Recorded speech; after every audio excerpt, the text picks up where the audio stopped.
Hi guys, so today we're going to see how a parent can create their own profile on Insaf Academy.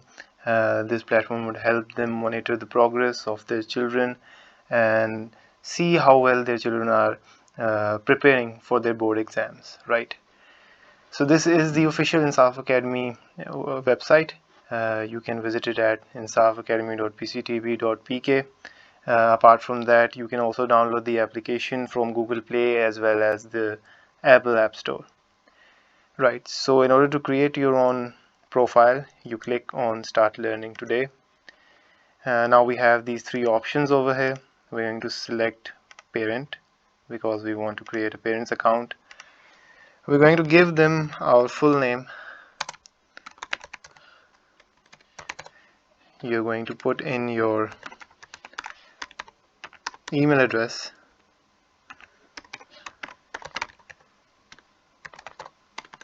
Right. Now you need to come up with a password. It needs to be 8 characters long.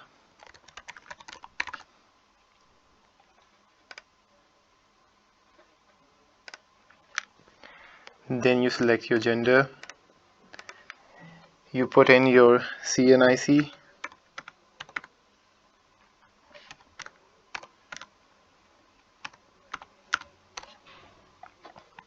And you click Next. You need to select your country, your province, as well as your city. Click Next.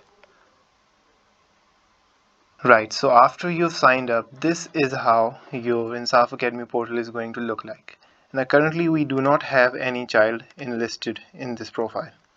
To add children, we're going to click this button over here.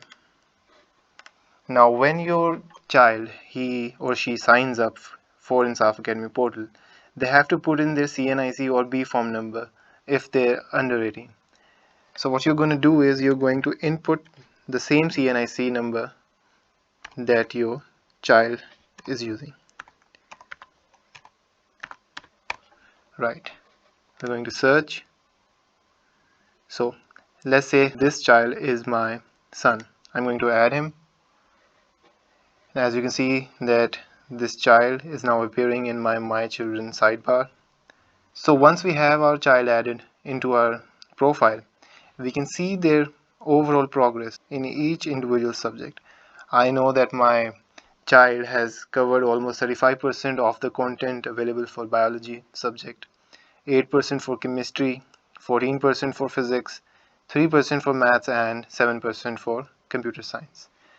I can head over to this children section. I can enlist all my children that I have who are currently enrolled in 9th class, 10th class, 11th, up to 12th. What I can do is I can click on my child's name and I can see his overall progress in each individual subject. Now if I want to see how well my son is performing in biology, what I'm going to do is I'm going to click this subject and it's going to show me the progress of my child in each individual chapter. Right. Apart from this, I can also see the assessments that my son has been giving. So I know that he recently gave a physics test of 9th class. He attempted it on this date. There were a total of 25 questions and the passing marks were 70 and he obtained 48. Now if I click this, I can see each individual question that he attempted and I know what answers he chose and which ones were wrong. So me as a parent can see how well my child is performing in each assessment and each subject. Then we have this other option of notifications. Over here we can receive any notifications about the activities that my child is performing on this platform in terms of each subject, each class, and each assessment. Then we have settings. Over here we can see our personal details. We have the option of editing any information that we feel like changing. We can update our passwords. So yes, I hope this tutorial was useful for you as a parent and it shows you just how useful this platform is for you to track the progress of your child and ensure that he is on his way to a better future. Thank you.